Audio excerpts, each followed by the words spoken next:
محمد رمضان كان هيكسر اللوكيشن بتاع مسلسله الجديد بسبب عمال النظافة. كان في أوضته بيحفظ أول مشهد في المسلسل، وفجأة سمع صوت تكسير وزعيق برا الأوضة. لما خرج لقى أكل مرمي على الأرض، ومساعد المخرج بيزعق، وعمال النظافة واقفين مصدومين من اللي حصل. رمضان قال: إيه الزعيق ده؟ وإيه الأكل اللي مرمي على الأرض؟ مش حرام نعمة ربنا تترمي كده؟ المساعد قال له: الناس دول جايبين رنجة وفسيخ وفاكرين نفسهم في جنينة، وقلبوا ريحة اللوكيشن كله وكأنهم قاعدين في جنينة مش في مكان شغل. رمضان قال له: وانت بقى سيادتك اللي كسرت الترابيزة ورميت الأكل ده على الأرض بالشكل ده؟ وإيه يعني لما ياكلوا رنجة وفسيخ مش خلصوا شغلهم ومتجمعين سوا عشان ياكلوا في حالهم؟ ما أنا سامعك بتقول ساعة بريك للناس كلها، وانت من يومين طلبت سوشي، يعني سمك ني وشكله يصعب على الكافر، ومستغرب ليه إن الناس الغلابة دول جايبين شوية رنجة وبياكلوا. ربنا هيزول النعمة دي من وشك. تكسر بخاطر الناس دول ليه؟ لو حد من الممثلين كان هو اللي بياكل رنجة وفسيخ، كنت هتقدر تعمل اللي انت عملته ده؟ ولا كنت هتقدر؟ وكنت هتقعد حاطط على بقك بلاستر، ويمكن كنت قعدت تاكل معاه كمان. لكن عشان دول ملهمش ظهر، انت تعفيت عليهم ورميت اكلهم على الارض وكسرتهم وقللت منهم قصاد الكل. رمضان كان متعصب وكسف مساعد المخرج قصاد اللوكيشن كله، وقال له: الاكل اللي رميته للناس ده انت اللي هتلمه من على الارض وتجيب غيره كمان، والناس هتاكل وتتبسط، وبعد كده هنبقى نشتغل. ولما المساعد رفض الكلام ده، رمضان قال له: والله ما هصور غير لما تنفذ اللي قلت لك عليه، وهتجيب كمان بصل اخضر وانا هقعد اكل معاهم، انا بقالي سنه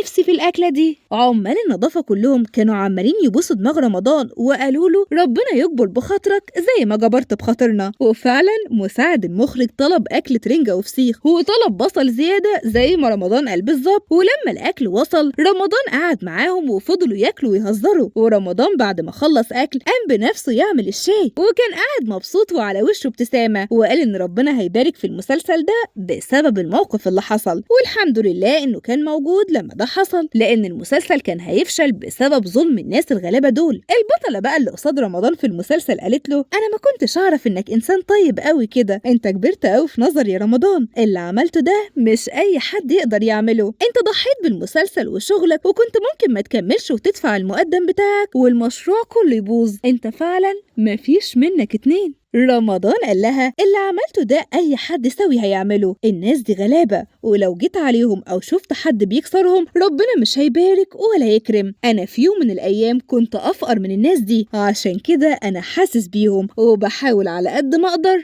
اقف جنبهم.